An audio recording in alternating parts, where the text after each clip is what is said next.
Happens when Trump starts to realize he's losing power, that he's losing the backing of the people, the courts, and his party.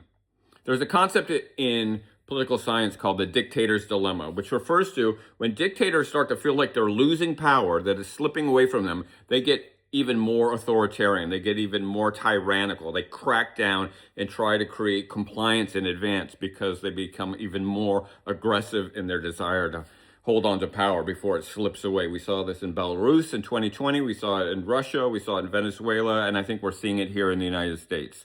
As Trump loses power, as people in his party and his base, and he looks at the polls and he sees nobody likes what he's doing, he's holding on to power more tightly. So we've seen a huge increase in people being arrested by ICE in the past week. We're seeing him go after the free press, including ABC TV. We're seeing him be more authoritarian towards protesters, especially the ICE protesters. We just got the word today that 7 more protesters in ICE in Texas have been sentenced for conspiracy with evidence of things like they had first aid kits or they had body armor, which is normal thing that you would see at an ICE protest, or that they had a gun on them. In America, you have a Second Amendment right to bear arms.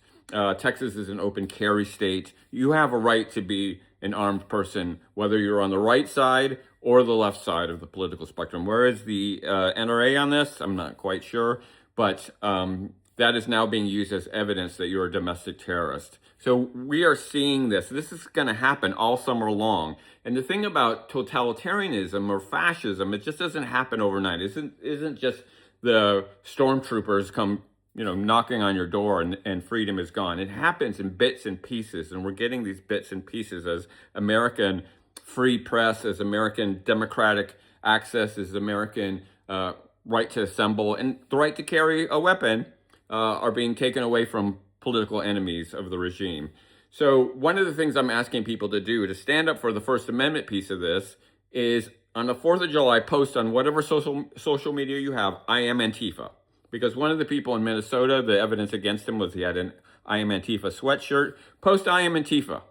They can't get all of us. As Jim Morrison once said, they got the guns, but we got the numbers. So let's make it clear that we are anti-fascist. I'm also selling these I am Antifa t-shirts to raise funds for the ACLU in Minnesota to defend the Minneapolis 15 and their First Amendment rights.